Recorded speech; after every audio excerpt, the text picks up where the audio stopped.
ติองค์เทพของพระเดชตุลวะสวดพระอภิธรรมของนั่นแหละเลิกดีพระเจ้าขอพระอิศาพระเดชพระคุณหลวงพ่อท่านพระครูพิมลธรรมประยุทธ์ดร.เจ้าคณะอำเภอสักแกงรุ่งประธานพนมมือสาธุองค์นางนั่งเดิมบัดนี้เราจะไหว้นำพระโอษฐ์พระบาทพระธาตุพระธรรมพุทธพิมพ์ปาจารุเก่าเก่าใหม่ใหญ่น้อยอันทางปัญนาตั้งไว้ยังทิศทั้งสี่อุตระบนเหนือวัดแม่กาวัดนางรองวัดหนองแสกอุปภาคบนวันออกนายคอยมีวัดท่าเมืองอ่อนวัดเป่าสังขารกับที่นาบนได้วัดหนองบัวแดงวัดม่วงมาโตราบสามได้กล่าวคำบูชาไฟพระตามแบบเป้าโบราณล้านนาเจียงใหม่สันกำแพงสันใต้สันเหนือสันตะวัน วันนี้สัญญาณไม่ค่อยดี ป่าเหวสีบุญเรืองบ้านเจ้าบ้านซับขวางบ้านแดงบ้านนอกสันคอแก้วกลางบ้านชิวนะบัดนี้อิมินาสังฆาเรนะพุทธังอภิปูชยามา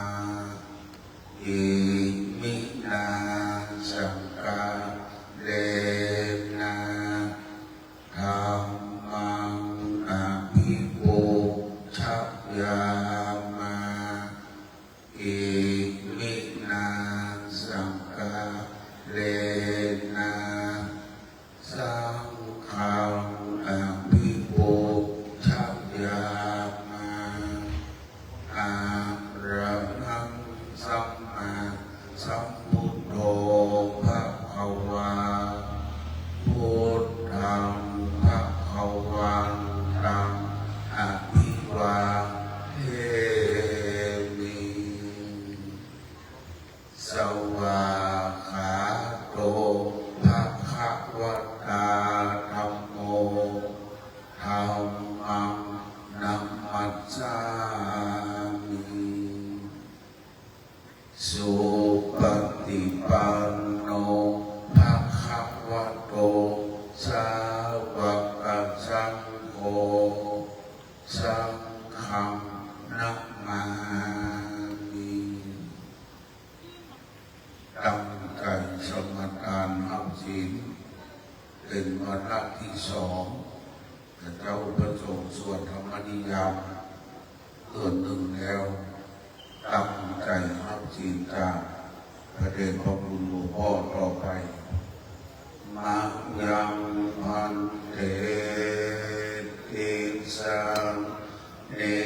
นัสสังอาปัญจศีลานิยาจามาทุติยัมปิมะยังพันเตติสังระเนนัสสังอาปัญจศีลานิยาจามาตติยัมปิมะยังพันเตติสังระเนนัสสังอาปัญจศีลานิยาจามานะโมตัสสะภะคะวะโตอะระหะโตสัมมาสัมพุทธัสสะนะโมตัสสะภะคะวะโตอะระหะโตสัมมาสัมพุทธัสสะนะโมตัสสะภะคะวะโตอะระหะโตสัม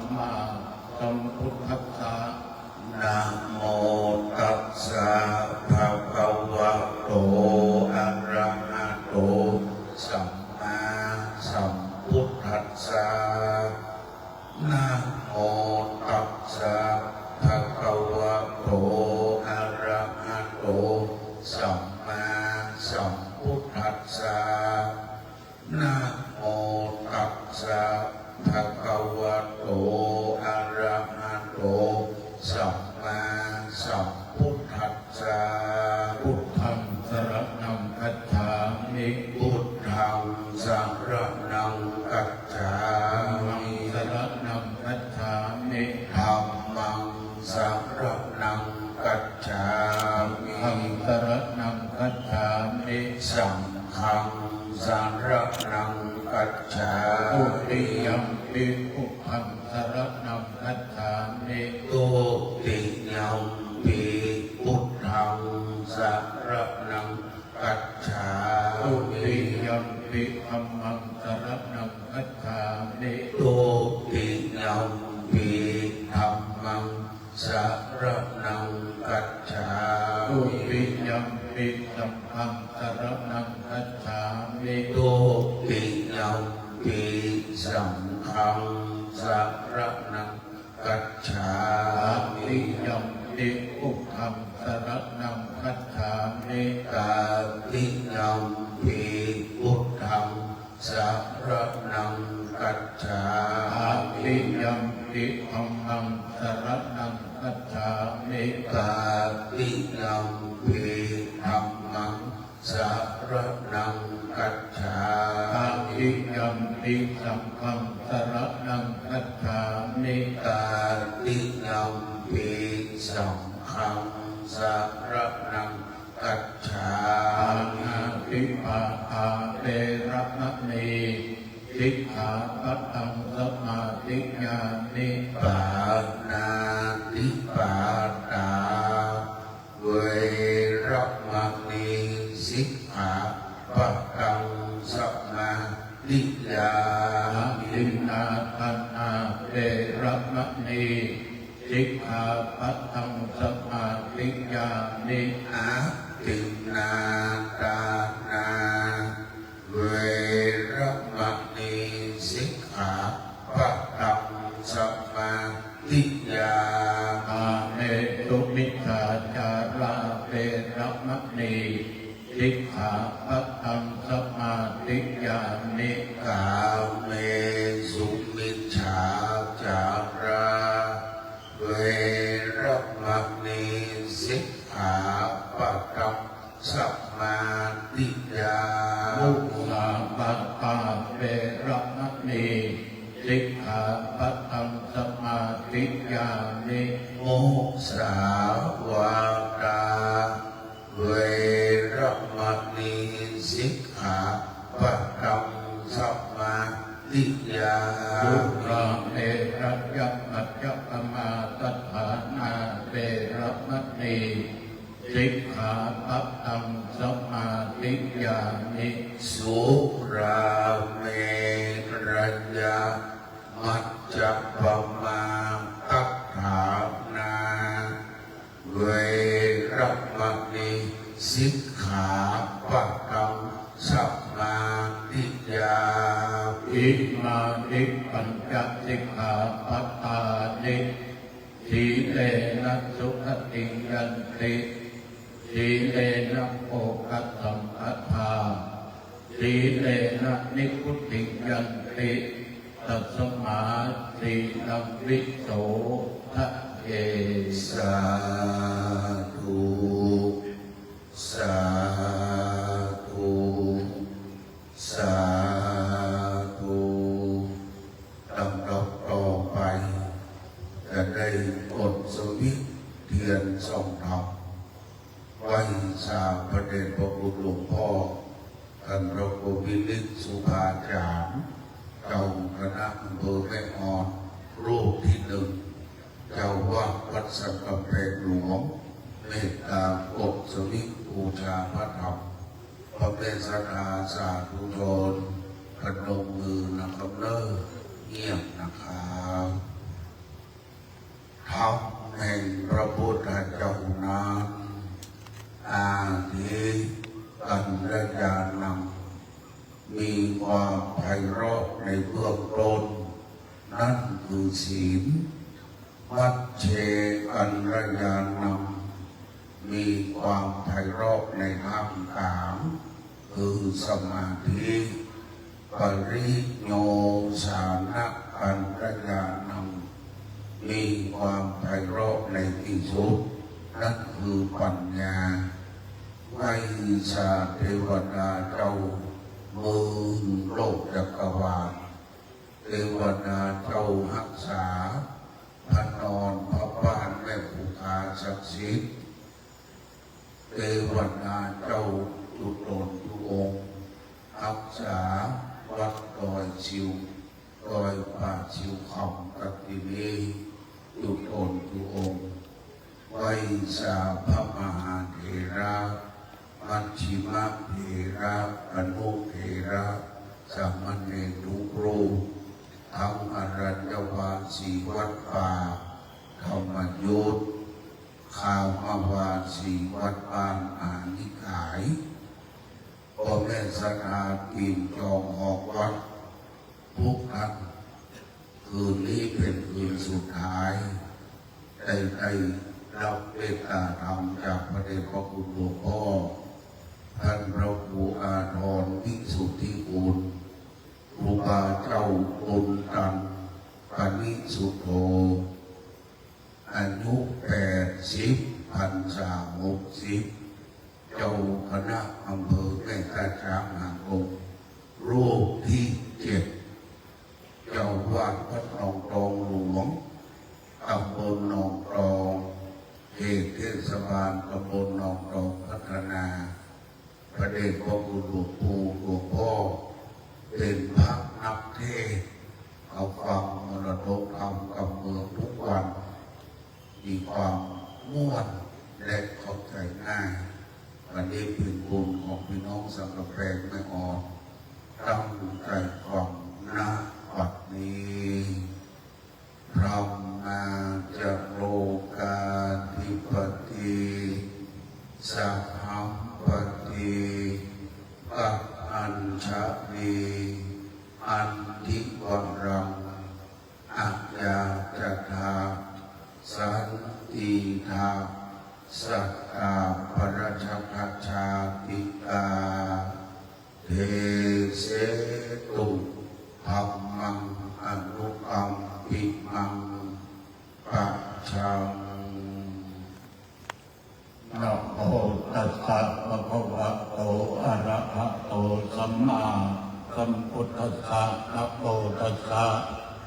ภะคะวะโตอะระหะโตสัมมาสัมพุทธัสสะนะโมตัสสะภะคะวะโตอะระหะโตสัมมาสัมพุทธัสสะนัตถิสันติปรมังสุขังอิติ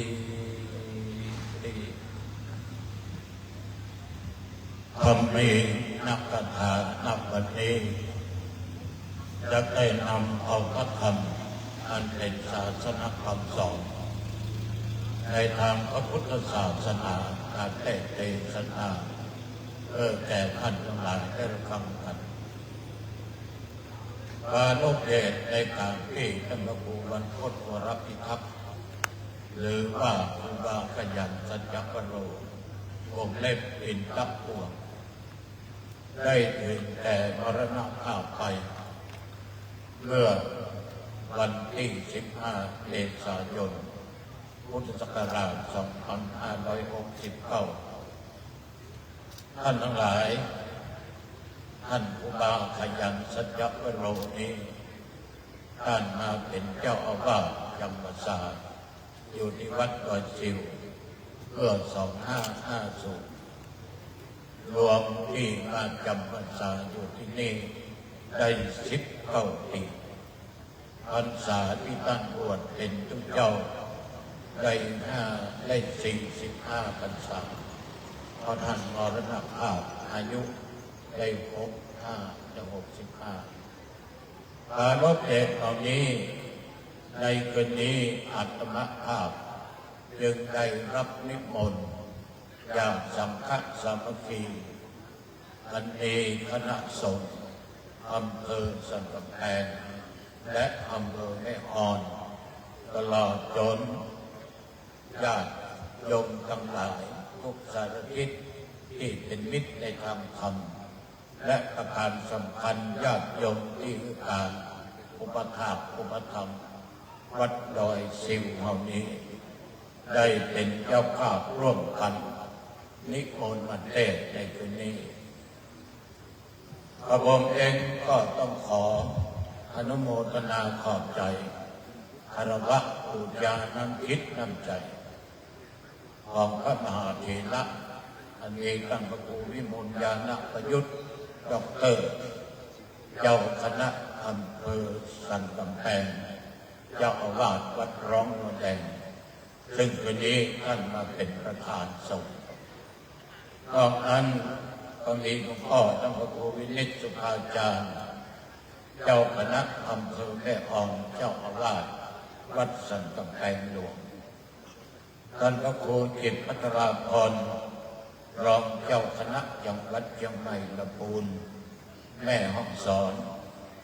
วัดโรงธรรมท่านก็มานั่งเป็นประธานกำลังอกกำลังใจแก่คณะสงฆ์และแก่ตัวตนข้าพเจ้าในค่ำคืนวันนี้แล้วรถเข้ามาในสถานที่นี้นั้นเสียงแรกที่จำคือครูอ้วนน้องที่ขับรถบอกว่าอันนี้ครูอ้วนนะท่านเนี่ยท่านว่าครูให้ว่าครูอ้วนนี่แล้วมากันลงกระจกแม่นละครูอ้วนครูอ้วนจะมีไม้เล็บอยู่อย่างหนึ่งที่บนเหมือนไผ่นั่งอู้กับตุ้เจ้าที่มันนั่งสวด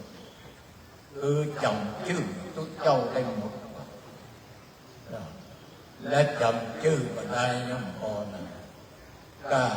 สัญญาบัตรเนี่ยพระครูเนี่ยระมายังลืมนะว่าตนนั้นชื่อพระครูนั้นตนนั้นชื่อพระครูนั้นจำภาษาอยู่วัดนั้นตำแหน่งเป็นอย่างนั้นแล้วก็อยู่อำเภอนั้นตำบลนั้นอาจารย์อ้วนจำนะอันนี้เป็นไม้เด็กของอาจารย์อ้วนเลยของครูอ้วนนะฉะนั้นแม้แต่ตมาภาพจำอดชื่อเขาว่าอย่างไรชื่อแท้ชื่อเล่นอย่างไรอายุต่อใดภาษาต่อใดตำแหน่งเนี่ยจำแต่ที่อาจารย์อ้วนพูดมาได้ว่าเขาจะตายเมื่อใดนะอันนี้ก็สามารถจะบอกได้ว่าท่านพระครูวัดของเขาจะตายเมื่อใดเขาก็มาหูเหมือนกันนะว่าเขาจะตายเมื่อใดนะแต่ที่หูแน่ๆในคืนนี้ท่านพระครูบรรพตปรพิทักษ์เนี่ยตายหรือครูบาขยันสัจจวโรเนี่ยอดีตเจ้าวาดวัดโดยสิวตายท่านทั้งหลายในปีนี้นี่พระเจ้าตายหนักวัดเดียวตายซ้อนอย่างนี้นะที่สดๆร้อนๆอำเภอสมบัติทองวัดบรรดงอาจารย์อ้วนมาจะกินแล้วเพิ่นกันเจ้าอาวาสเป็นมาได้จัดมึนไปไหนมาได้เป็นอดีตเจ้าคณะตำบลก็มาตายง่ายลองเจ้าอาวาสเป็นคำเดียวตายเอาเจ้าอาวาสได้เป็นสักกี่วันเขาลองเจ้าอาวาสเป็นสักกี่วันเจ้าอาวาสตายไปตัวแล้วแต่โยมมันซ้อนตายนักเกือบทุกอำเภอพอมาเพียงแต่นั้นแม้แต่ศรัทธาญาติโยมก็เช่นเดียวกันถามดูปุณานทวีท่านเป็นนักนายกมันเป็นกรรมการคกส.โอ้หลวงพ่อสมาชิกคกส.ตายแล้วประเดี๋ยวนี้เขาที่ออกกันไอ้หรอเขาออกกันไอ้หรอเพราะมันตายนักแต่ละเดือนนี่เรียงเป็นหลายร้อยเป็นพันบาทท่านทั้งหลายสิ่งเหล่านี้มันเป็นธรรมชาติเป็นธรรมดาของมนุษย์ มันทุกคนเนี่ยบอกว่าเปิ้นวัดตัวมันต้องเรียนกันได้มีกว่าคนถ้ามันถึงเวลามันก็ต้องจากกันไปพอมานึกดูเองแม้แต่พระราชามหากษัตริย์เยอะพระองค์ในญาติโยมก็ยังจากหมู่เฮาไปอย่างที่ญาติโยมรู้กันดีฉะนั้นเมื่อมันเป็นอย่างนี้สิ่งที่เราควรมีในจิตในใจเราควรตั้งอยู่ในความประมาทเพราะความประมาทนั้นโยมทั้งหลายมันก็เป็นทางหนึ่งที่จะทำให้เราไปดีหรือไปหายเมื่อเราประมาทเรามาสร้างคุณงามความดีเราตายจากโลกนี้ไปสู่โลกหน้าเราก็ไปสู่ทางที่ดีถ้าเราประมาทเรามันกินมันตามเขากัดเขาตาฟังเทศน์ฟังธรรมรักษาศีลเจริญเมตตาภาวนาครบที่เราไปก็ไปสู่ทางที่ดีก็มีข้อโจทย์กันดราม่ากันอู้กันนับว่ามันแพ้ว่าหลวงพ่อคนเราตายแล้วบางคนจะตกนรกบางคนตายแล้วไปเกิดบนสวรรค์เป็นเทพบุตรเทวดาก็มายักตอบนะผมก็ยักตอบก็เลยตอบว่าถ้ามันมีก็คงบอกว่ามีตะวันมันยังมีวันนี้มีวันนี้ต้องมีวันพรุ่งนี้ตะวันโยมกินในยำทานข้าวกับยำโยมของวันนี้ทานข้าวกับยำหมู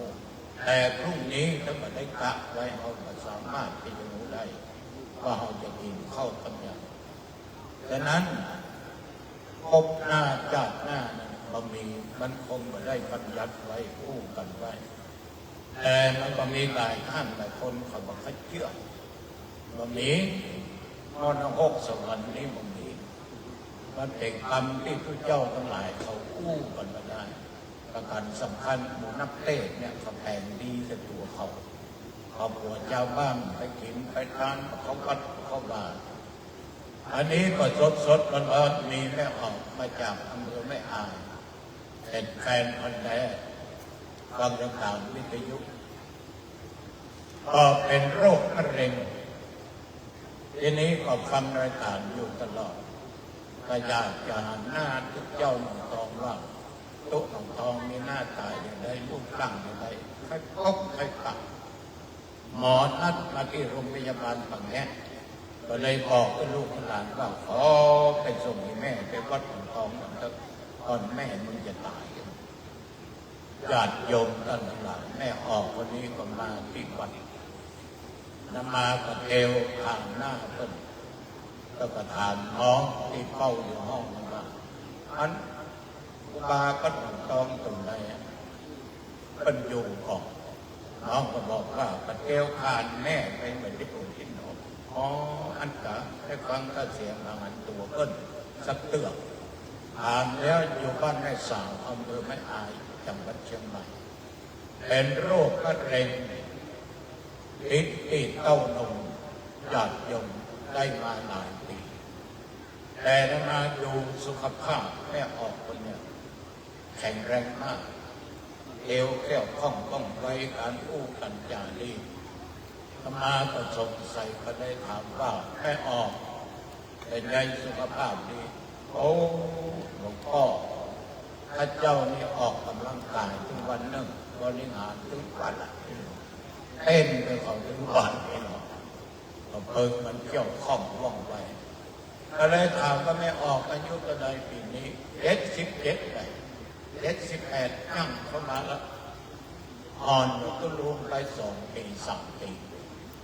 ญาติโยมก็มีความที่เรียกว่าก็กลัวตายเจ้าบอกกลัวลูกหลวงพ่อตายนี่นะกลัวเท่าใดมันถึงจะเกิดแก่เราถึงวันนี้ข้าเจ้าก็บอกกับลูกกับหลานว่าอยู่กับมันคือได้เป็นว่าเปิ้นเนี่ยญาติโยมเปิ้นเป็นโรคมะเร็งเปิ้นบอกว่าอยู่กับโรคนี้คือได้เปิ้นบอกอู้เหมือนครับเอาไปอู้ว่าอยู่ในกูเนี่ยเนอะถ้ากูหายมันก็สบาย ถ้ากูตายมึงก็ตายด้วยกูนักทีเดียวเป็นกูอย่างนี้เป็นเรื่องอย่างนี้มันเลยสบายจิตสบายใจร่างกายสุขภาพเลยก็สุดยอดเยี่ยมแล้วคนเอาคนแก่คนนี้ชอบกุมกินกุมตังก็ไปทำบุญที่วัดนั้นวัดนี้ในเชียงใหม่เขาตลอดจนวัดเกินของอุปถากก็ทำอย่างดีเพราะหากว่าคนที่มีจิตใจเนี่ยเรียบไปด้วยบุญด้วยกุศลเนี่ยมันจะแสดงออกซึ่งผิวพรรณวรรณะและคำพูดคำจาและด้านสุขภาพมาดูใบหน้าเปิ้นอิ่มอิ่มเต็มไปด้วยบุญของเปิ้นประมาทในชีวิตของเปิ้นเพราะเปิ้นถือว่ามันถึงจะตายดูอย่างไรมันถึงจะตายฉะนั้นเปิ้นเลยเป็นซีเรียสฉะนั้นญาติโยมทั้งหลายคนเราต้องมีจิตใจนิ่งสงบมันคงกับวันไหวไปตามกระแสตามอารมณ์ต่างๆที่มันเกิดขึ้นจิตใจนิ่งสงบนั้นก็สามารถเอาชนะทุกสิ่งได้ดังที่เคยพูดเคยจาพระจักรพระยมว่าถ้าในใจเอานั้นมีมารอยู่จิตเอาจะงุดหงิดคนเราถ้ามีมารอยู่ในจิตในใจจิตใจเขาจะงุดหงิดจิตใจงุดหงิดในญาติโยมมันสามารถจะเกิดอย่างขึ้นก็ได้ทั้งดีและทั้งหายแต่ส่วนมากจะเป็นในทางที่หายทางที่ไม่ดีเพราะมันงุดหงิดสิ่งที่จะปราบใจงุดหงิดได้ก็คือศีลธรรมเมื่อศีลธรรมเข้ามาอยู่ในจิตในใจจิตก็นิ่งจิตก็สงบจิตก็สบายเอาไปอยู่ในความสบายธรรมามหาแม่พ่อคนนี้ชื่อว่าแม่จันทร์มันสบายขนาดหมอนัดมาองยาเด็กกับโรคมะเร็งยังมาคึดตึงหาลูกจ้อนทองอยู่ถ้าเป็นบางคนไปคึดอะไรมันก็คึดก็ไปเองโต้นมนะไปเองที่เกิดกับเปิ้ลแล้วมากระถามว่าโยมแม่หมอบ้านใหญ่หมอเพิ่งก็บอกว่าแรกเหมือนกันที่แม่สามารถรักษาสุขภาพไปได้ดีแล้วก็ประทานสพันจิตใจแม่เข้มแข็งโลกนี้เลยมาล้างตามไปก็มาเลิกดูนั่งเนี่ยนั่นพระครูนี่เจ้าคณะอำเภอสันกำแพงนี่วัดร้องระแดงนี่อาจารย์อ้วนเกือบได้จีของห้องนอนคนละห้องหรอกแม้แต่ท่านพระครูโรคมะเร็งเนาะนอกหมอเป็นบอกว่าท่านพระครูเจ้าคณะอำเภอสันกำแพงวัดร้องระแดงป่วยด้วยโรคมะเร็งแต่ท่านก็อยู่ได้เอามาหันมาเดียวผิวพรรณวันหน้าเป็นกลางยิ้มแย้มใสแสดงว่าจิตใจอยู่กับสิ่งเหล่านี้ได้อารมณ์ไปจดจ่อกับสิ่งเหล่านั้นคือเอาชนะใจของตัวเข้าได้หลวงพ่อท่านพระครูนี่เจ้าคณะอำเภอสันกำแพงท่านพระครูวิมลยานักประยุทธ์เนี่ยโยมท่านจะมีสุขภาพท่านก็นึกว่าท่านจะไปนะแล้วท่านยังรับไปเยี่ยมอาตมาภาพอยู่ก็มาอยู่คนละห้องประตูก็ข้ามมากระเดียวกระตูท่านไปหาอาตมาภาพอาตมาหมูเรื่องเพราะอาตมาอาการหนักกว่าท่านพระครูนะอาตมาหมูเรื่องท่านพระครูได้บอกเพื่อที่หลังที่รู้ดังนั้นสิ่งเหล่านี้เอาขันทักมาแต่ก็ต้องมีตัวประกอบเป็นอุปราหรือนางสามคนมันเต้นมาลำมายั่วมาหยวนมายุพระพุทธองค์เวลานั้นยังได้เป็นพระพุทธเจ้าเป็นพระสมณะคนเดียวแต่ท่านก็เอาชนะได้ด้วยธรรมะโดยวิริยะด้วยขันติธรรมพระสมณะโคดมเลยเอาชนะมาในนั้นได้แต่เขาจะหันอย่างหนึ่งก็คือหันว่าแม่พระธรณีเนี่ยลูดโมยผมเป็นน้ำท่วมพญามารไล่หมู่มารทั้งหลายคือป้ายคือการเพื่อหนีไปอันนั้นญาติโยมก็มานึกถึงว่าเอาทั้งหลายกรวดน้ำเวลาทำบุญหยาดน้ำ เลยเป็นประเพณีเขาจะมาขึ้นพิษอยู่หัวขอครูบาอาจารย์คิดเอาคนเดียวเถอะคนน้อยคนหนาอาจารย์อ้วนคิดเอาคนเดียวเถอะพระสมณะโคดมตอนนั้นก็นึกถึงหลายภพหลายเจ้าที่ต้องสร้างบารมีทำทานนักบารมีก็เนื้อทานเป็นปัจจัยน้ำอาจารย์คนก็จะกรวดน้ำยิ่งสมัยญาติเป็นพระเวสสันดรสมัยแล้วหลวงปู่นี่อุบาขยันนี่คนเทศทำเนื้อหมาเจ้าเทศขันมาได้ท่านทั้งหลายในญาติเป็นพระเวสสันดรนั้นต้องเป็นการนักบารมีนี้การสิ่งของปัจจัยเงินทองเที่ยวแห่งแสนสิ่งแต่หมู่นางอาจสนมแด่ข้าใจทั้งหลายมีก็ได้อดไปเป็นการในที่สุดแม้แต่จางหลอกแก้วมงคลที่ว่าปัจจานาเพ็ญอันเป็นช้างเกิดร่วมวันทำงานกับพระเวสสันดรมันยังสามารถที่การแต่พามเมืองกริงกราชนั้นคือสิ่งพระบรรณาได้7 วัน 7 คืนยักยังได้ก็เหี้ยวคนที่มันโถกว่าในที่นี้เป็นก็ไปอู้ไปจ่าว่ามีช้างมงคลตัวหนึ่งเป็นช้างของพระเวสสันดรช้างตัวนี้ถ้าไปอยู่บ้านใดเมืองใดคนจะตกถูกต้องตามประตูทางแต่งามเมืองกลิงกราชก็หรือพาม8 คนไปขอการช้างก็ประหยัดน้ำกวดน้ำคืออธิษฐานหยาดลงที่พื้นแผ่นแม่พระธรณีคือดินอันนี้หยาดยมทานช้างยังบอกขอทานทุกสิ่งทุกอย่างแม้แต่ม้าที่เทียมราชรถที่นางบัดกีเจ้าจรีขนานนั่งรถออกจากบรรทุเมืองไปเพิ่นมาขอเอาม้าขับรถไปม้าเป็นตามเอ๋บบุตรแสดงเพศเป็นลำมั่งย้อนราชรถมีพามอีกมุมนึงต้นในก้นแต่ของราชรถพระเวสสันดรกับรถไปราชรถที่เป็นตามญาติโยมแม้แต่ลูกเลยเจ้าจารีและขันหารับดุจแก้วลงตาพามชูชกเข้าไปขอประยกคือเป็นกรรมเหตุใดโอคามเข้าไปขอเอานางเจ้าจารีขันหาต่อประมาณนี้จากพระเวสสันดรเพราะว่าเมียของมันเนี่ยโอคามเนี่ยคือนางอมิตดาเนี่ยญาติโยมใจมันไปขอถ้ามันไปมันจะหนีละจะพลิกไปบ้านพ่อบ้านแม่มันบ้านพ่อบ้านแม่มันพามันเข้าอำนาจแห่งราคะตัณหาคือตัวกิเลสเนี่ยมันมีอยู่ในจิตในใจของมุดคิดก็ไปกับตัวเมียมันหนีละเพราะเมียมันหนุ่มอายุ15ยก16ย่อนเดี๋ยวอย่างก็เป็นอ่อนนะอาจารย์อ้วนก็คับเนี่ยคนเฮาเนาะมันบอกห่วงไม่ได้ฉะนั้นญาติโยมมันจึงไปขอต่อไปได้แต่เวสสันดรกับลูกทานการตียังหลวงพ่อการเมียนี่อันนี้อู้ยากหนึ่งการเมียนี่แหละบ่มีนะท่านทั้งหลายยาก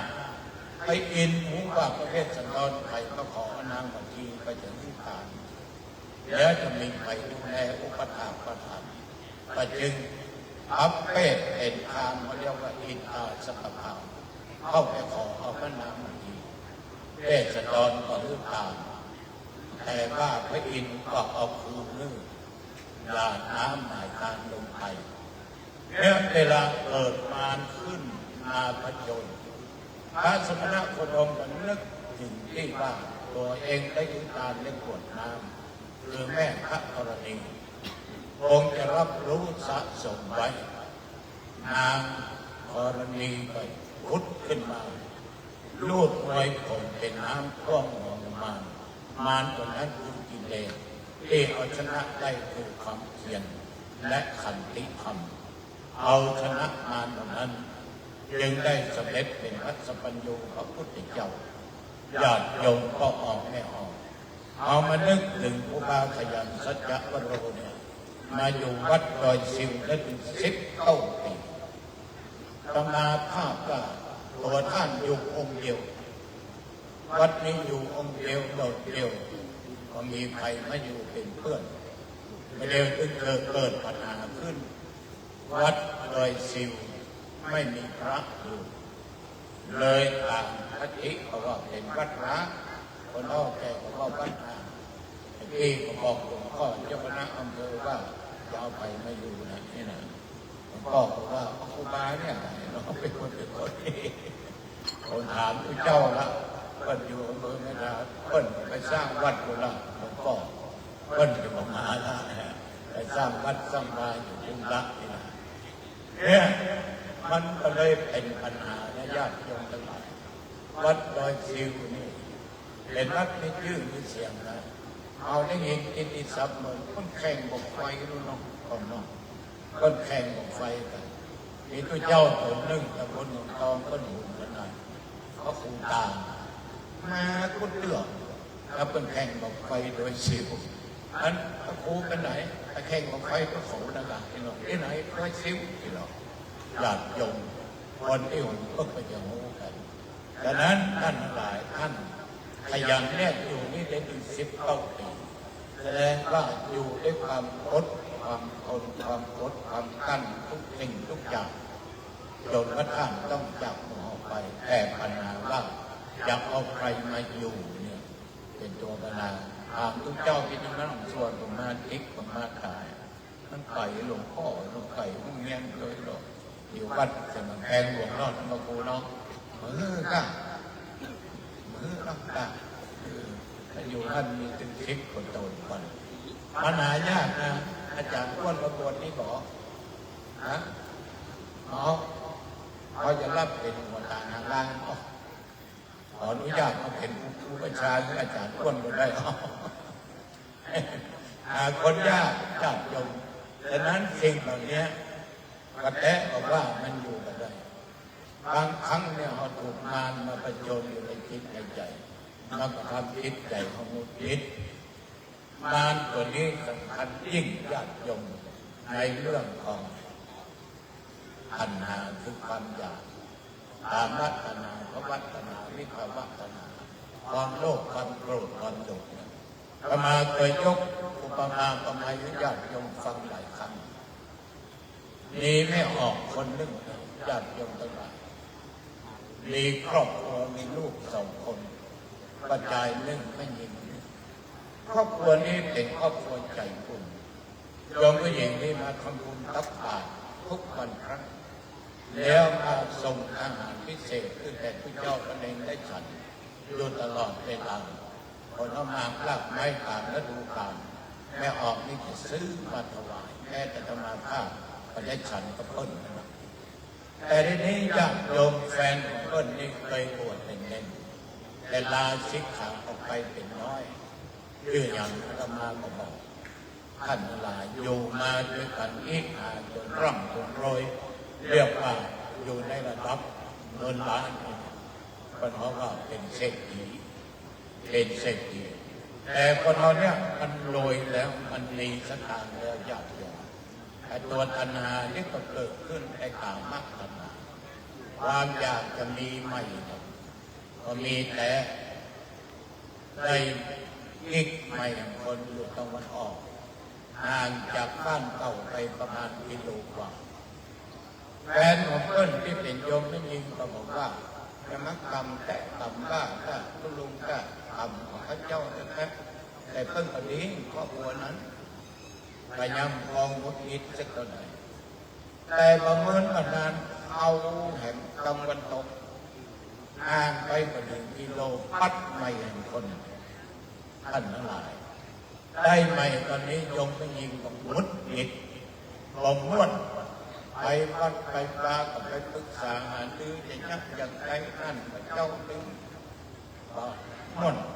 กินบัลลังนอนบัลลับมาอู้มาแล้วก็ให้เลย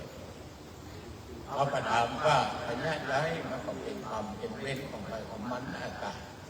ในที่สุดโยมผู้หญิงคนนี้ท่านทั้งหลายอยู่ด้วยความมุดมิดด้วยความอดทนมาได้2 ปีวันหนึ่งก้มออกมาพูดมาภาพก็รู้เสียงสตางค์ไม่เป็น300,000 บาทนั่นเสียงอะไรอย่างพ จ้างเป็นหาจ้างจ้างเป็นหาจ้างเสี่ยง300,000 กว่าบาทเปลี่ยนสภาพเปลี่ยนน้ำมนต์สภาพน้ำมนต์ไปตามที่ไปเหี้ยวตามบนของก่อนชาวบ้านก็ไปพกไปปากใส่ก็มาอู้ฟังในที่สุดก็ใจไปมองมาบ้านมาจอดก็มาก็เลยบอกว่าโยมจะไปนิดปล่อยต้นไปลึกก็มันไปทำเขาอาจจะเป็นญาติก็ได้เขาอาจจะได้ทำกับเปิ้ลอย่างนี้ต่อไปเนี่ยถ้าเปิ้ลเข้าบ้านมาขอถามน้อยโยมกระจายมันชอบอย่างมักมันมักกับขนาดคุณลุงครับกับเต้าอยู่ซื้อมาขนาดกับเต้าไว้ตู้เย็นนั้นถ้าเป็นนากับกินขนาดขอเอามันขนาดมาเกิดกินเต้าเกิดแกก็ปฏิบัติแต่อยู่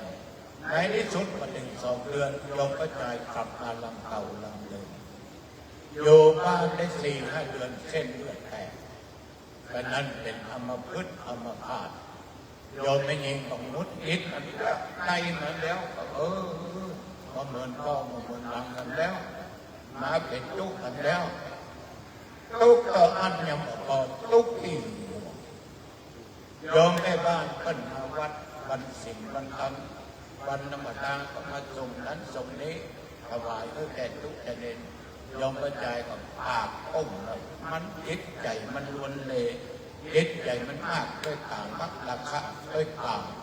มันมุดมิดก็เลยด่าแม่บ้านไอ้หาตายอย่างนั้นมันลังนี้อย่างกับลูกพยาก้าเอาละนางมันเดี๋ยวเอาแล้วนะเอาเจ้าเรื่องนะอาจารย์อ้วนนางมันเดี๋ยวทุกเจ้าเอาเข้าญาติโยมผลที่สุดนายโยมก็จ่ายประจากไปก่อนโยมแม่บ้านกับมุดมิดตัวจากไปกับม้วนละท่านทั้งหลายเพราะอยู่คนเดียวลูกก็ไปอยู่โดย2 คนมีครอบครัวไปอยู่กับผัวกับเมียเขาอย่างก็เลยเป็นคำท้าคนเดียวอยู่บ้านมุดมิดเข้าก็มาให้กินรับก็ไม่ได้รับดีแต่บอกเขาขึ้นไปสภาพสเปกก็บอกว่าธรรมะเขาคมแล้วใดเป็นมาอยู่ทุลุนักที่สุดตายไปแต่ว่านี่มันเสียงในแผ่นคอคนนั้นก็งุดงิดโลภมากร่างเกิดจากความโลภอยากยงคือเลี้ยงปากประจำเนี่ยตีไม่น้ำไม่ไปอยากยงเวลานั้นน้ำมันมานักหมดไป1 ล้านบาทเงิน1 ล้านบาทที่ลงทุนและญาติโยมกู้คปสมาหลายแสนบาทในที่สุดมาเป็นคำพึกเมียก็ซ้ำมาเป็นมะเร็งถูกอัดลิ้นไปอย่างอื่นกู้จาก็มาได้ก็เลยมีปัญหารายได้ก็ไม่มี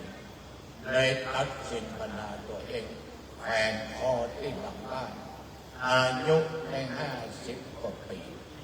เนี่ยยมทั้งหลายคนเอาถ้าหากว่ามารเข้ามาประจุด้านจิตใจเพราะว่าความโลภเพราะว่าอย่างทุกสิ่งทุกอย่างคำหลงมันจะทำจิตใจหงุดหงิดถ้าโยมเอาธรรมะเข้าไปปราบเนี่ยโยมเช่นสติปฏิขันติทำความอดทนอดกันเอาธรรมะเข้าไปปราบงานเหล่านี้ถ้าโยมเอาธรรมะเข้าไปปราบก็สามารถอัตวิบากทำได้การอัตวิบากธรรมนี่จะเป็นยักษ์เลยโยมเป็นป้าเป็นขับเกิดมาญาติใดจะอัตวิบากธรรมทุกภพทุกชาติทุกภพทุกชาติคือฆ่าตัวตายมันเป็นสิ่งที่บดีฉะนั้นพระเจ้าก็จึงของฝากกับญาติกับโยมความโกรธก็เป็นมารอันร้ายแรงรุนแรงมันอยู่ก็เป็นสุขโลภโกรธไข้เครียดไข้อาฆาตพยาบาทอาฆาตไข้ยงอยู่เป็นสุขจะเป็นผู้เจ้าจะเป็นคนบ้านจะเป็นใครก็จ้างจะเป็นเศรษฐีสักคนจะเป็นคนมียศถาบรรดาศักดิ์ตำแหน่งหน้าที่สูงขนาดไหนถ้ามีความพยาบาทอยู่ในจิตในใจจิตใจจะงุดงิดตลอดแม้แต่มานั่งฟังผู้เจ้าฟังเทศน์นี้ฟังผู้ให้มากับเจ้า เลวมันต้องหลังมันนั่งต้องหลังก็งอกเอาเราใจบดีละตีบใครอู้กับเพื่อนผมสักห้านั่งต้องหลังกูทั้งหมดโอ้โหเนี่ยกูเหลียวไปพักมันขอบกูโน่ก็มันได้พอเกินก็พอมันยมมันทำคือเห็นทุกในญาติโยมแม่ออกคนนึงเช่นเดียวกันตายได้หลายปีแล้วเล่าคนมันได้แม่ออกคนนี้เห็นศรัทธาที่ดีคนนึงครอบครัวเป็นลูกเป็นเต้าชอบถวายขันเข้าชอบกินชอบทานวัดไปงานมีงานเนี่ยไปกินไปทานถ้าทานป่วยสลากให้เสียอย่างนึงเลิกแล้วแบบอย่างมันได้เลิกจะทานเลิกเพิ่นจะซื้อสังฆทานเนี่ยอาจารย์อ้วนง่ายซื้อป่วยก็ป่วยง่ายซื้อของใส่ในป่วยราคาอย่างดีๆนั้นถ้าเขาก็ถามทานแปะแต่นะผู้จะบูชาคืนอยู่โลกแต่แล้วมันซื้อใส่สั่งมันจะเอาคืนแต่แค่นั้นเห็นอาการป่วยสลาก5ป่วยมาเล่นญาติโยมของตรงในนี่โอ้โหเทียบเลยเอาคืนหมดป่วยยาคืนป่วยละ5 บาท5 บาท5ป่วยสัก5 บาทโยมมันอึดตัวดีๆในที่สุดมาไม่ออกเนี่ยมีครั้งหนึ่งอาตมาเป็นตุ๊อายุ30 กว่าผู้จารย์เร็วนี้เป็นเน้นทีมันกระเทยน้อยนุ่มนิ่งน้อยขอบพุทธห้องน้ำกับหลังวัดตมากับตวนตุ๊ตัวเน้นพุทธห้องน้ำก่อนจะพุทธหลุมหน้าโยมทั้งหลายเอาไปฟันต้นไม้ข่อยซึ่งมันเป็นที่ของวัดครับไม้พงก่อนึ่งเป็นที่ของวัดระหว่างที่ตมากำลังพุกเปิดแล้วถึงตุ๊ถึงเน้นแม่ออกเนี่ยติ้วสิ้นมันแย่งก็ตายจัดทอดลงเปิดรูดพุทธทำไมมาอุ้มเราเอากับพดนั่นเลยบอกเนี่ยนานนี้นี่อาจารย์ก้อนรู้จักอาจารย์มันตองนะต้องต่อใส่หมดใส่นะคนแก่นี่วิ่งอย่างขนาดนั้นตาสะพะสะเปะจะมาก่อนนี้ปล่อยมันในที่สุดไปฟ้องแก่นั่นก็เป็นนานเป่าเป็นคนจากวัดอภูมิมาเป็นผู้ใหญ่บ้านคนนานก็บอกว่ามันที่วัดยากลูกเขาเป็นยากยังไงไม่คอยเขาไม่ลงเขามันถึงโคตรเครียดแต่จะกำมันเขาเรียกลูกเต้าหลานเล่นโคตรคือธรรมะครับได้2 ปีญาติโยมทั้งหลายได้2 ปีแต่ธรรมาไม่ถือสาให้อภัยพระไปออกขี่รถลาเตียวผ่านนะว่าแม่ไปไหนเป็นสมัติหน้าพอดูโอยเอ็นคอมันนั่นขึ้นแต่โอ้โหยังตลอดได้2 ปีหายน้อยบ้านเพิ่นอยู่ห่างกุฏิวัดอิตมานอนประมาณ20 กว่าเมตรเจ้าวันหนึ่งตี3ไปได้ยินเสียงแม่ออกให้หุยคนลูกคนสุดท้องไม่ยิงนะเป็นสาวกินยาตายแล้วมาก็ได้ฆ่ากันมาละเห็นลุ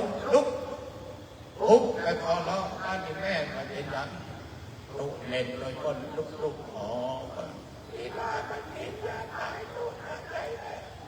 ดวนลุกดวนเล่นเที่ยวเก็บหัวปัดคุณเรียกว่าก็เรียกของลูกของเขาที่ไปอยู่ต่างบ้านมาญาติพี่น้องมาเอาปิดและธรรมามีความมั่นใจว่าเพิ่นฮักลูกคนสุดของ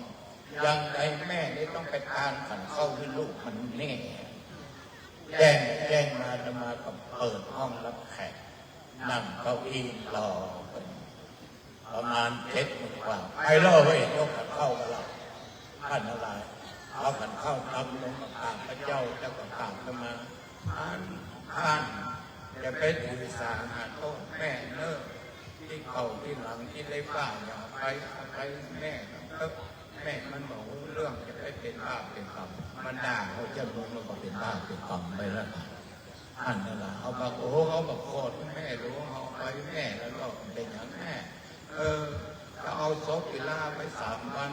ที่โมนท่านเทศไป3 คืนได้กิน3 คืนเลยผู้จารชอบความที่เอาหูจักเพื่อเอาไปเอาธรรมะชนะอธรรมแม่ออกคนนี้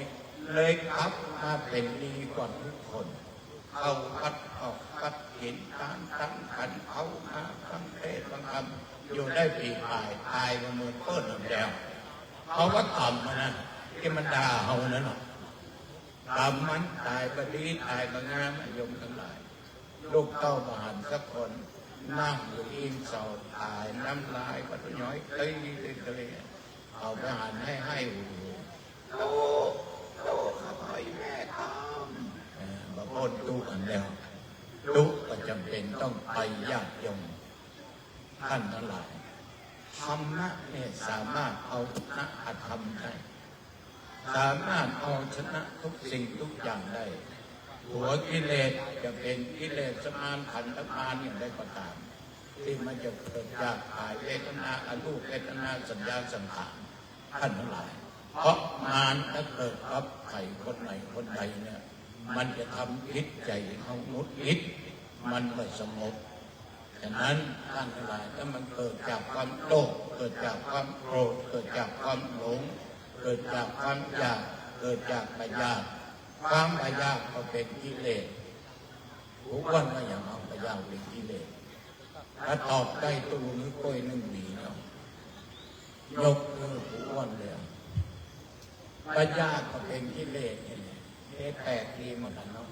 ยากก็เป็นกิเลสพยาธิก็เป็นกิเลสเอาลักคำมาตอบง่ายๆก็ได้ลองคิดดูโลกธรรม8ไม่ว่ามีลาภพยาธิเสื่อมลาภกิเลสมียศพยาธิเสื่อมยศกิเลสมีสุขอุปยาทุกข์กิเลสมีสรรเสริญพยาธิไข่มากระหานินทาทิฏฐินินทาวะกล่าวนี่ก็เป็นตัวกิเลสเอาง่ายๆเอาโลกธรรม8อยากก็เป็นกิเลสไม่อยากก็เป็นกิเลสนอกจากนั้นก็มีหลายสิ่งหลายอย่างหลายประการด้วยกันฉะนั้นท่านทั้งหลายเอาชนะได้ก็คือเรื่องจริงเรื่องธรรมเรื่องธรรมะตนนั้นเองมานั้นมีอยู่ในจิตในใจจะทำให้เราจิตใจมุดอิดอยู่ก็เป็นสุขกินนั่งนอนยืนเอวยักการยักงานอย่างนั้นตึ้งเป็นสุขเพราะมันมีอยู่ในจิตในใจเราเอามาผ่านด้วยสติและปัญญาด้วยขันติธรรมความอดทนอดกลั้นฉะนั้นพระพุทธเจ้าจึงเอาชนะหมู่มารเหล่านั้นได้ในที่สุดมาก็ได้ตรัสรู้เป็นพระสัมพันธ์อยู่พระพุทธเจ้าอันนี้จะมาภาพพระเจ้าวันนทองมาของฝากไว้เพราะแล้วนะผู้อ้วนประเมินนะเอาคำเดียวนะเรียกว่าคำเดียวของพ่อ2:52หลักอินดู4ตนนี่นั่งนี่ต้องส่วนแทนก็ขอฝากไปแค่นี้พอหอมปากหอมคอคืนนี้ได้นำเอาธรรมะอันเป็นศาสนคำสอนในทางพุทธศาสนาที่ว่านัตถิสันติประมังสุขังความสุขอื่นนอกจากความสงบก็มีจิตใจเขาสงบได้เนี่ยต้องกำจัดอารมณ์ต่างๆไว้คือได้จัดโยมอารมณ์จะเกิดขึ้นทางตาทางหูทางจมูกทางลิ้นทางกายทางใจมันเป็นทั้งอิทธารมณ์และอนิทธารมณ์อารมณ์ที่ชอบและไม่ชอบล้วนแต่เป็นทุกข์ทั้งนั้นมันจะสุขได้เมื่อจิตใจสงบแล้วก็กำจัดอารมณ์ต่างๆกิเลสต่างๆนั้นขึ้นดับซึ่งหายไปจึงจะสมกับว่าเมื่อใจเราสงบแล้วเราก็จะเป็นสุขได้ตามความจิตที่ยกไปเบื้องต้นเมื่อกี้ขออนุโมทนาต่อคณะสงฆ์อำเภอสันกำแพงอำเภอแม่อ่อนตลอดจนบรรดาญาติโยมทุกท่านทุกคนที่ได้นึกถึงท่านขยันสัจจปโรหรืออินทพวงที่ร่วงรับกับขันไปได้บูชาคำนิมนต์ของข้าพเจ้ามาเทศนาขอพระบุญกุศลนี้จงประลอดไปถึงจิตวิญญาณของท่านขยันสัจจปโรหรืออินทพวงเพื่อได้บริโภคเพื่อได้ใช้เพื่อได้รับนำไปสู่ทางสุคติโดยอิ่มบุญกุศลส่วนหนึ่งย้อนกลับมาเป็นของเจ้าภาพและญาติโยมทุกท่านทุกคนเพื่ออยู่เย็นเป็นสุขขึ้นอันหนึ่งอันใดสมปรารถนา ยุคเยี่ยมยุคประการแสดงธรรมเทศนามาพอสมควรแต่การรับเวลาก็อยู่ที่การแสดงธรรมเทศนาไว้เพียงแค่นี้เอวังก็มีคุณประการรัชนีสาธุสาธุสาธุพระเดชพระคุณหลวงพ่อได้เมตตาแสดงธรรมและทั้งอัดและทั้งลดเป็นเวลา40 นาทีลำดับต่อไปจะได้กดสวิตช์จุดธูปเทียนบูชาพระอภิธรรมไหว้สร้างพระเดชพระคุณหลวงพ่อท่านพระครูกิตติพัทราพรรองเจ้าคณะจังหวัดเชียงใหม่ลำพูนในห้องสองเจ้าวาดประดงธรรมสมัคคีธรรมยุทธได้กดสวิตช์ประกาศประนมมือพระพุทธเจ้าจตุรวักสีลูกวัดสังฆเพลงหลวงจะได้กลับกระปัดพัดรองเกิดแก่เจ็บหายส่วนพระอภิธรรมณบัดนี้เรานะโมตัสสะภะคะวะโตอะระหะโตสัมมาสัมพุทธัสสะนะโมตัสสะภะคะวะโตอะระหะโตสัมมาสัมพุทธัสสะนะโมตัสสะภะคะวะโตอะระหะโตสัมมาสัมพุทธัสสะกุศลธรรมะกุศลธรรมะอัปปายกตะธัมมะกตะเม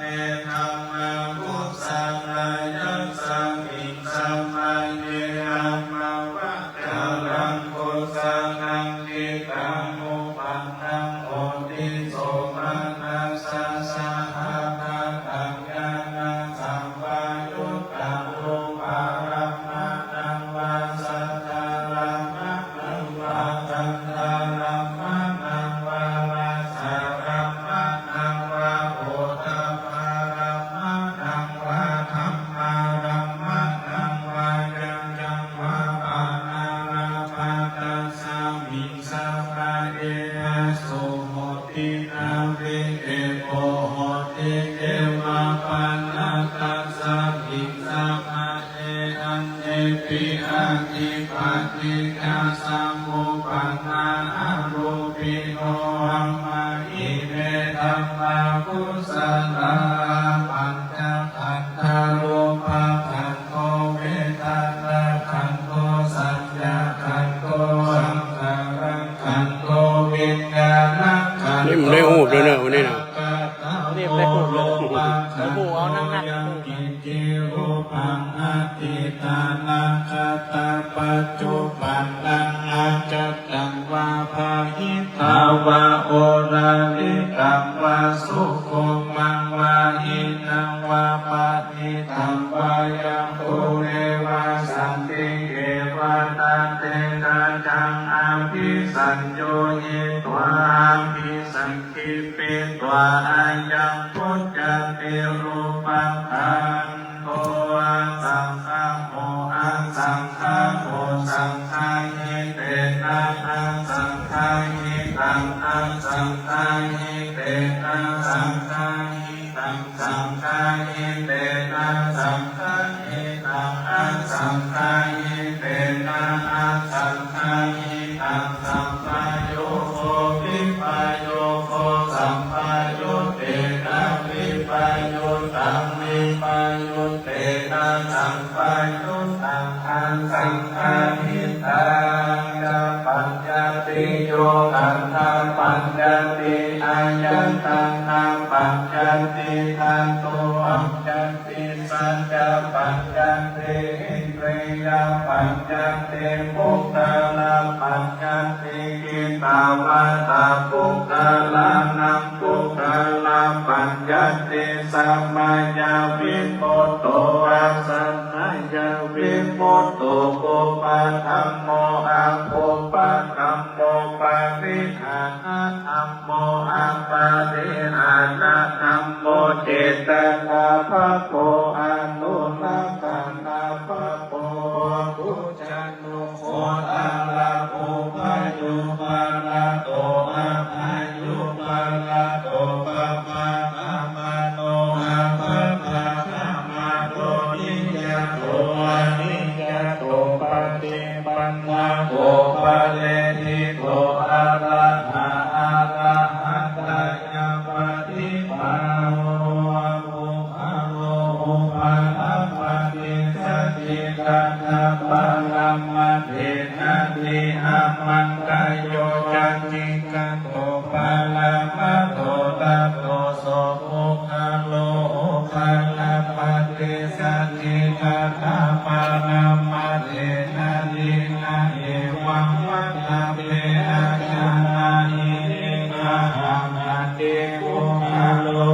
ภะละปะติสัจจิกัตถะปะละมะเทนะเตนะมัตตาเอวะนะเปโยสัจจิกัตโตปะละมะโตตัตโตโสภะโลภะละปะติสัจจิกัตถะปะละมะเทนะติมิจฉาเยติติกุศลธัมมาสัพเพเตกุศลมูลาเดวะนากุศลมูลาสัพเพเตธัมมากุศลเยติติกุศลธัมมาสัพเพเตกุศลมูเลนะเอกมูลาเดวะนากุศลมูเลนะเอกมูลาสัพเพเตธัมมากุศล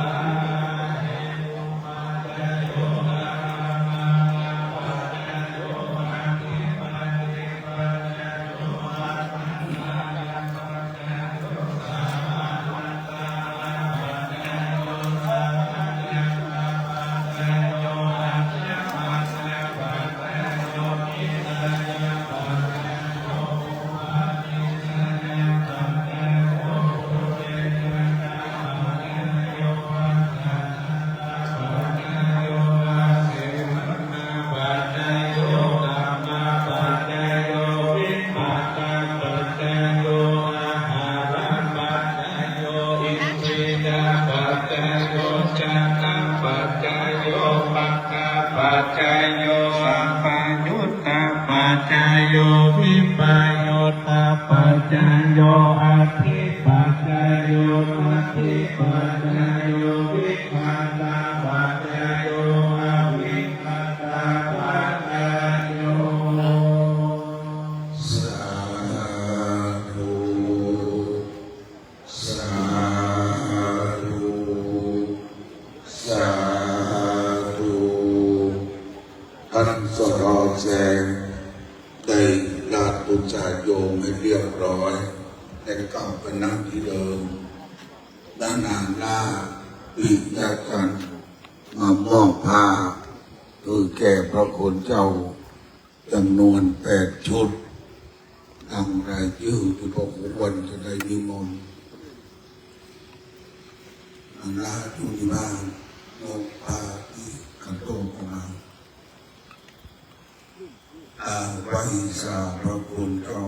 8 รูปชุดที่1 4 รูปเจ้าคณะตำบลสันกำแพงเขต1วัด4 บุญเรืองและเจ้าธรรมดาเจ้าคณะตำบลสันกำแพงเขต2วัดประแดงพระอุ่นเจ้าคณะตำบลแม่ทาทางเหนือวัดทา4 บุญเรืองท่านเจ้าคณะตำบลโรงประแดงวัดลำจับนิมนต์4 คนนะครับเลิกออกมาก่อนนิมนต์มาจับมาหรือบอกมอนเอามาวงมากันลำจับมาบาลีนั่นน่ะบอกมาลำจับบน74ราคาราคา73ให้เราคนน้อย จะนิมนต์มานั่งที่เดิมถ้าเกิด4 ตนแล้วก็เจ้าจะนิมนต์ชื่อตำบลชื่อวัดบอกชื่อเรามันจะแนววันยาวนะมาวันนั้นกองก็เร็วบกตาเลยจะเอานี่เนี่ยปีนเลยมันยังเหลือเนาะอ๋อนี่คุณอะไรหรอกต่อไปเจ้าคณะตำบลบกกลางวัดโพธิ์เสลียมสูงเจ้าคณะตำบลแม่บุคาวัดเมืองบุคาเหนือเจ้าคณะตำบลสังกางวัดมอนจีนารามเจ้าคณะตำบลโกนเปาเจ้าคณะตำบลนาเกาะลองวัดสันโมกฟ้านิมนต์นะครับ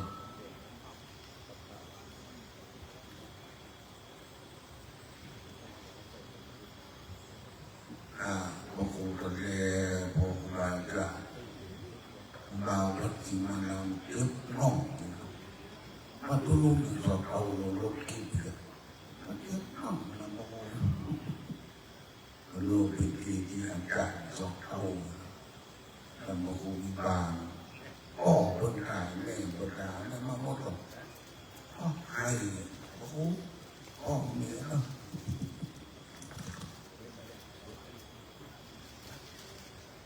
ขอตะวันนิมนต์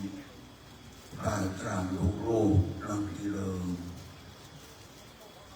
สมณะนันจากทัศนังเอกมังกรมุตมังอรหันต์นาพระเจ้าพระสงฆ์นี่โอ้โหจะดีจะงาม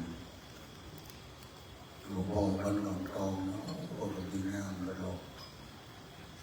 ทำด้วยจริงทำธรรมดา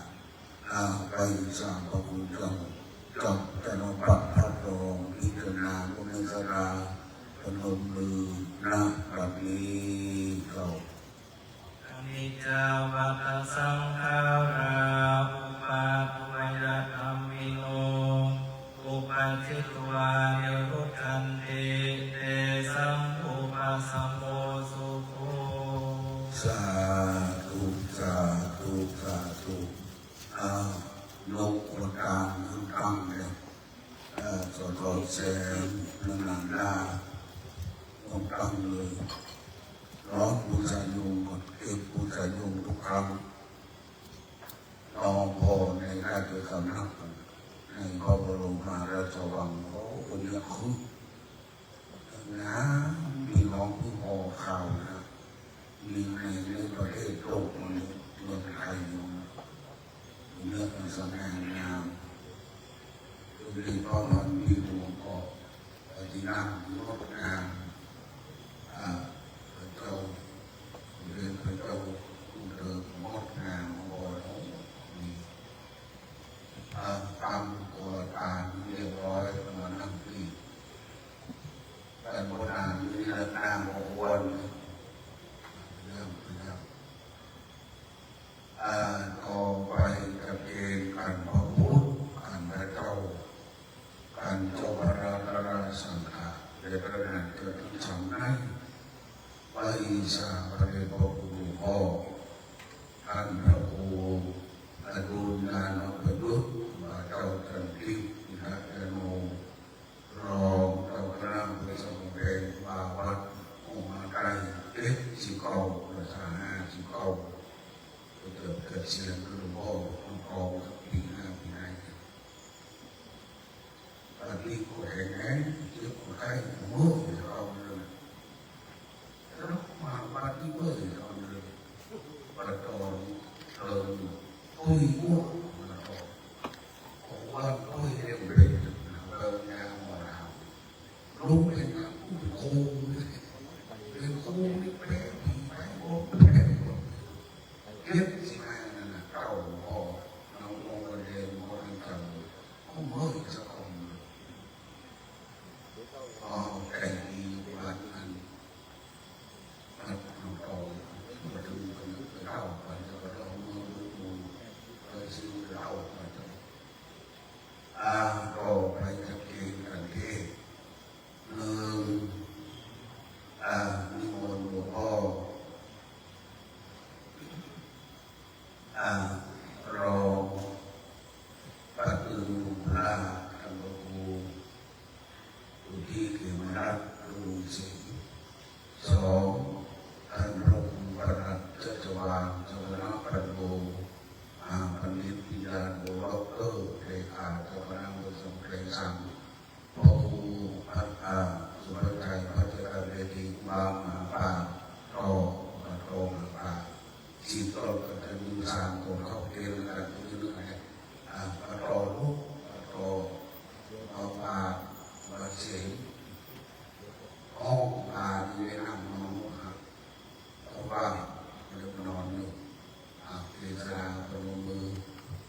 อาคันโนออกเมื่อชาตุอามีมนต์ที่เดิมจากน้ำไปตามดึงเทวบุตรเทวดาเจ้าลุงขยันสัจจมโนอิตพงศ์ก็ได้ขึ้นนาถานักสวดได้สัพพิมาดึงไม่ได้ว่าไปดึงเหมือนหุ้นว่าไปดึงว่าเหมือนหุ้นปั้น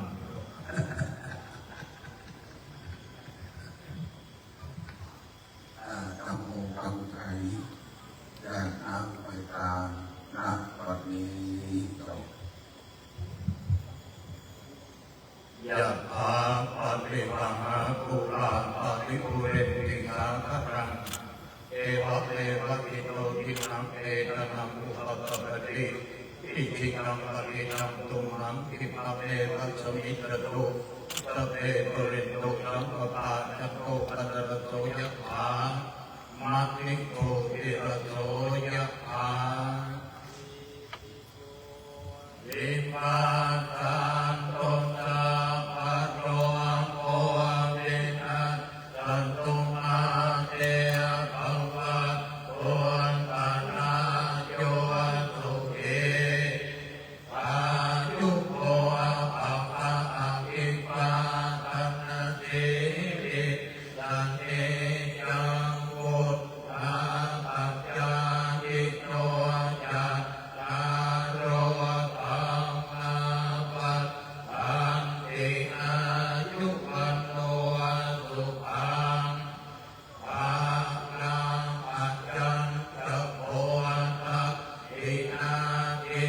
นาตังคัมปิสุปเตติตาทินาตัสตา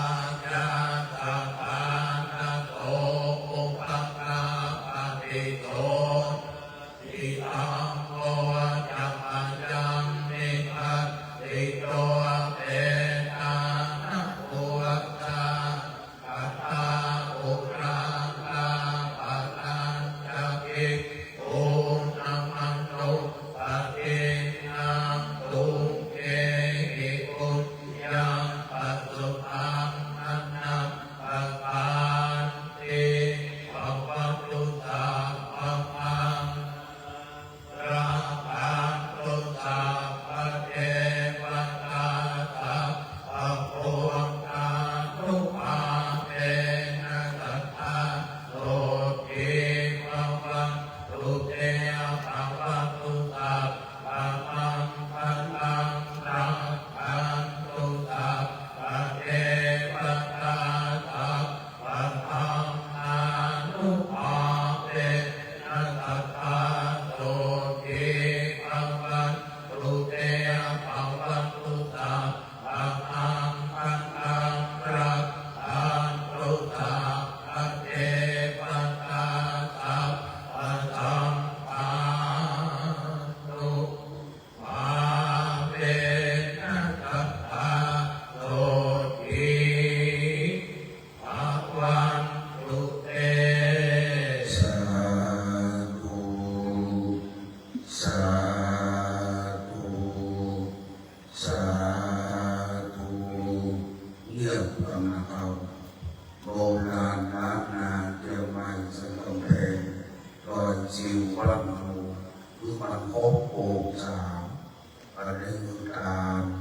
อากาศศีลเจริญกิจภาวนาพวกนี้เป็นที่ทราบว่าพวกเราเป็นพระสงฆ์นิกรได้เพื่อพระบุคลากาศเอาไปรับทราบว่าสมเด็จพระนางเจ้าสิริกิติ์พระบรมราชินีนาถพระบรมราชชนนีพันปีหลวงเสด็จสู่สวรรคาลัยสมเด็จพระเจ้าลูกเธอเจ้าฟ้าพระชนกิติกาภานเรนทราเทพยาวดีกรมหลวงราชสารีสิริพัฒน์มหาวชิระราชธิดาสิ้นพระชนม์และวันที่ สงบในฐานะที่พวกเราเป็นพุทธศาสนิกชนเป็นวันประชุมของพระคุณสมเด็จพระอริยวงศาคตยานสมเด็จพระสังฆราชสกลสังฆปรินายกสมเด็จพระสังฆราชเจริญชนนายก99 พรรษาและบุญกินบุญทานบุญตุลุขยันสัจวโรอิกพวงไปสาไปเข้าประสงค์ได้จำเริญสมาธิภาวนาบนราชการมือขวาคอยมือซ้ายโดยพระเดชพระคุณหลวงพ่อว่าเจ้าพระองค์ทองหลวงนะปัดนี้เงียบนะครับ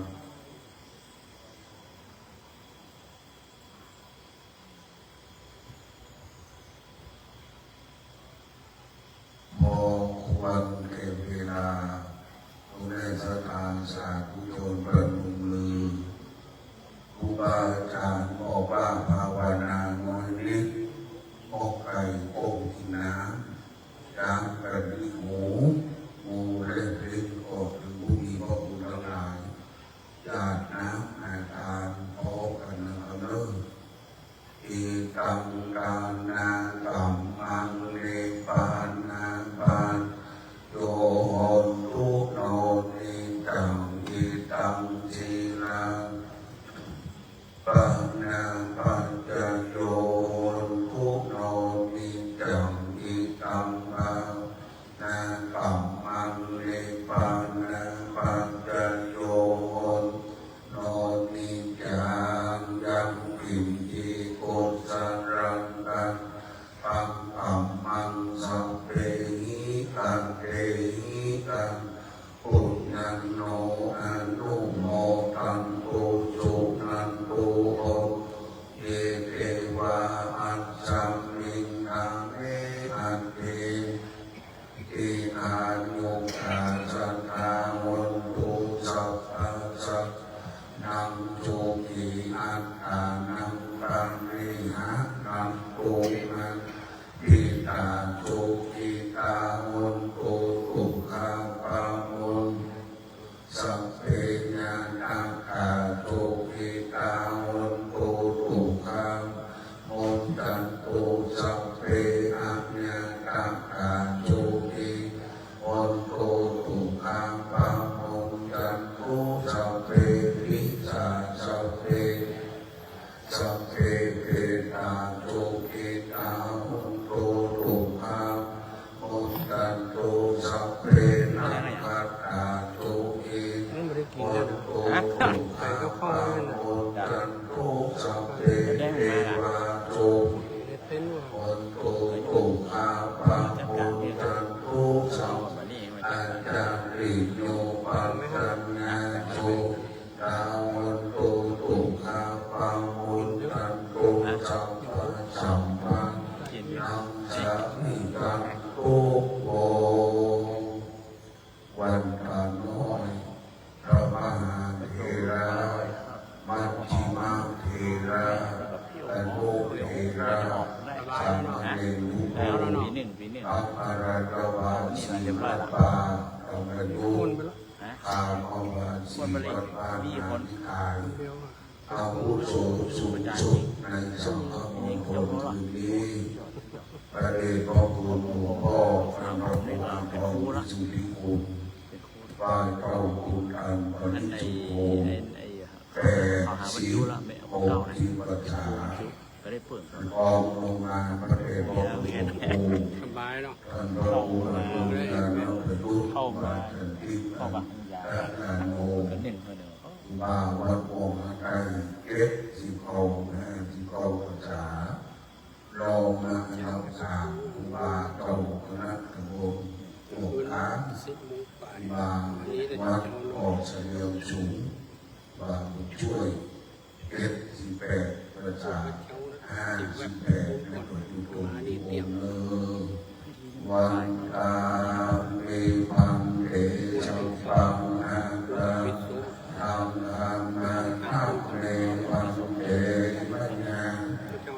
ปุญญังสามินาอาโนโม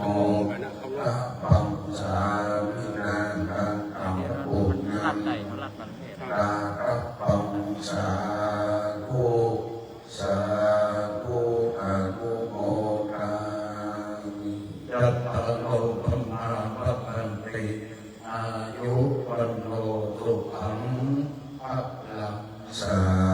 ธุสาธุสาธุพระคุณเจ้าโปรดใจลุงและทุลุงกันพบที่มาลงมาไว้ประธรรมชาติโลกวันทั้งวันวันกามีมังเอทัพปังนาราตังรามาหะเมปัญญากังกัมปุญญังสามินาโนโอติตะปังสามินาปุญญังไมหังกาตัปปังสาธุสาธุอนุโมทนาก่อนคณะสงฆ์มอบพระธรรมไว้ไว้มาทำพระพุทธบารมีมาประทานเริ่มทำบุญคุณะรับดีฝันดีโชคดีตลอดไปกราบพระรัตนตรัยพร้อมกันนะอะระหังสัมมาสัมพุทโธภะคะวาพุทธังภะคะวันตังอะภิวาเทมิสวากขาโตภะคะวะตาธัมโมธัมมังนัมมัสสามิสุปฏิปันโนภะคะวะโตสาวกสังโฆสังฆังนัมมามิทุกท่านเงียบกำเนิดไปสาธพระภูมิในพรชัชวานเจ้าคณะปัญโยเลขานุการเจ้าคณะเพื่อสำเร็จได้แถลงอ่านนนนักวันนี้กระทำของเลิศครับพัฒนาหลวงพ่อเจ้าคณะอำเภอสังกะแปงหลวงพ่อรองเจ้าคณะอำเภอสังกะแปงหลวงพ่อรองเจ้าคณะจังหวัดเชียงใหม่วัดหลวงพ่อสมัคคีหลวงพ่อวัด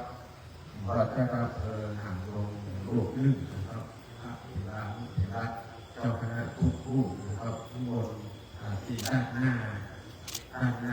เวรนะครับจะได้บันทึกภาพแล้วก็จะได้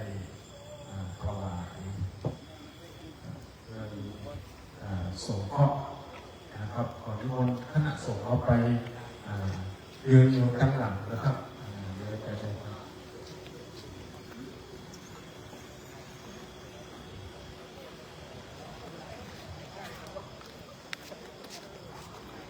นิมนต์คณะสงฆ์ นิมนต์นิมนต์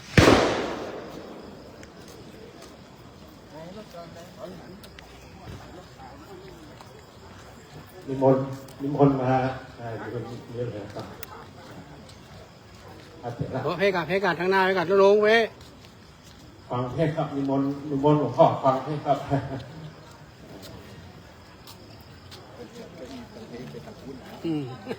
นิมนต์หลวงพ่อเจ้านะตำบลยืนอยู่ด้านหลังครับหลวงพ่อรองอำเภอหลวงพ่อวัดหลวงพ่อใต้นิมนต์ทิศเก้าอี้ไปครับนิมนต์กัน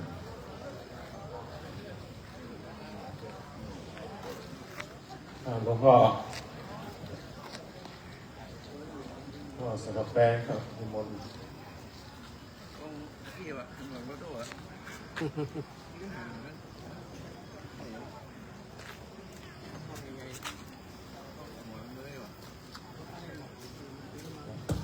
บนหลวงพ่อ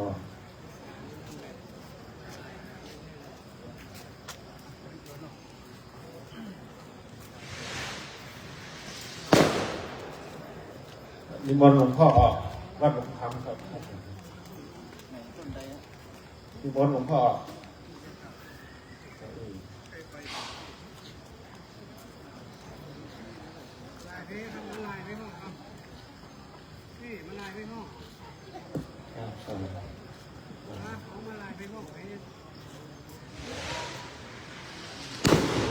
ในวันนี้คณะสงฆ์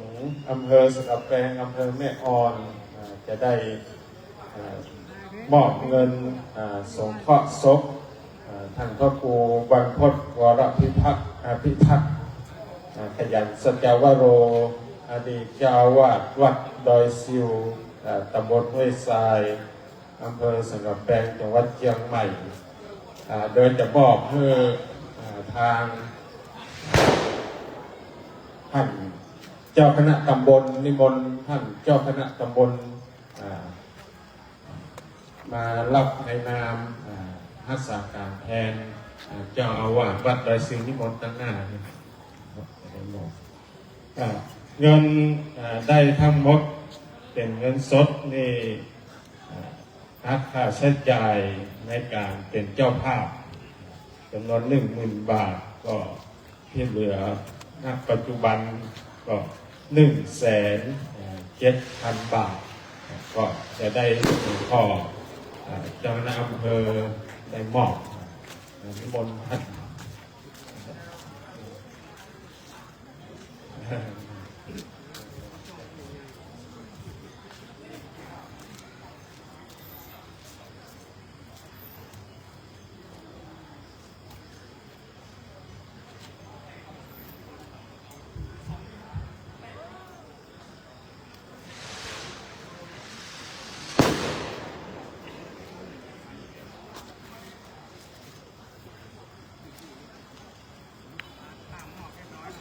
เรียบร้อยก่อนนิมนต์ท่านพระครูเจ้าหน้าตำบลมายืนอยู่ตั้งหลังเนี่ยบันทึกภาพเป็นที่ระลึก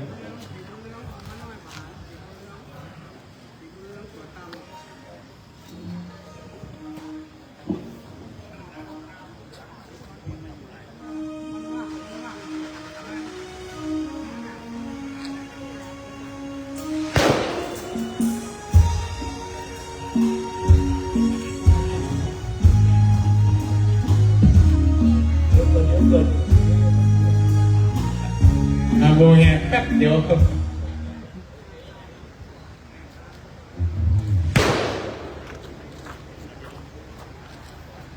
นเหลือแล้วพี่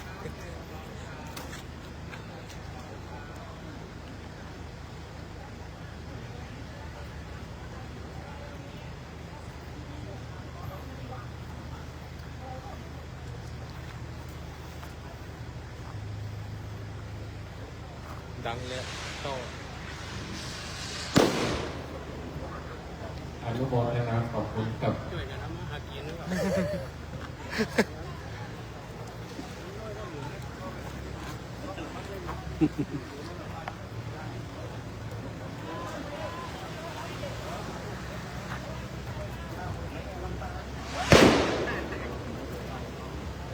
ในนามศรัทธาวัดดอยซิวขอกราบขอบพระคุณในเมตตาธรรมหลวงพ่อพระครูวิมลยานประยุทธ์เจ้าคณะอำเภอสะแบงหลวงพ่อพระครูวิเวศสุภาจารย์เจ้าคณะอำเภอแม่ออนหลวงพ่อพระครูจิตตังพัฒนาพรรองเจ้าคณะจังหวัดเชียงใหม่ลำพูนแม่ฮ่องสอนหลวงพ่อพระครูวิมลยานประยุทธ์รองเจ้าคณะอำเภอสะแบงหลวงพ่อพระครูวิสุทธิเขตรัตน์รองเจ้าคณะอำเภอสะแบงสักหน่อยเอาพ่อบาจารย์พระเถระพระเถระเจ้าคณะตำบลทุกตำบลพ่อเจ้าอาวาสทุกวัดในอำเภอสังขแตงแม่ออนท่านพระครูวิทยาธรเจ้าสว่างชลนัทโยเลขาลูกอ่านเจ้าอำเภอสังขแตงอ้อมพระเถระในอำเภอสังขแตงแม่ออนลูกด้วยความเคารพนะครับที่ได้มาโปรดเมตตาเป็นเจ้าภาพในงานบำเพ็ญกุศลศพของท่านพระครูบรรพตวรพิทักษ์นะครับที่วันนี้ได้มอบจะดูปัจจัยบำเพ็ญกุศลศพข้อศพพระครูบรรพตวรพิทักษ์เป็นจำนวนเงินอยู่107,000 บาทผมในนามสภาวัดดอยซิวต้องขอกราบขอบคุณทุกรูปด้วยความเคารพนะครับลุยโมทนาศรัทธาสาธุชนพุทธบริษัททุกท่านที่ได้มาร่วม ฟังเทศน์ฟังสวดในค่ำของคืนวันนี้ขออนุโมทนาวันผู้ขอเชิญความศรัทธาทั้งหลายได้มาร่วมบำเพ็ญกุศลบำเพ็ญพระราชทานเพลิงศพเป็นวาระสุดท้ายในวันพุธนี้นะครับโดยเริ่มเวลา13 นาฬิกาเป็นต้นไปขออนุโมทนาขอบคุณโรงทานทุกโรงทานที่ได้มาออกโรงทานจัดเลี้ยงในค่ำของคืนวันนี้ขออนุโมทนาและยินดีด้วยนะมีสุขผู้คนเด้อเจ้าภาพของเรายุ่งภาพหลวงพ่อเจ้านำเลยนามเด่นกันเด้อ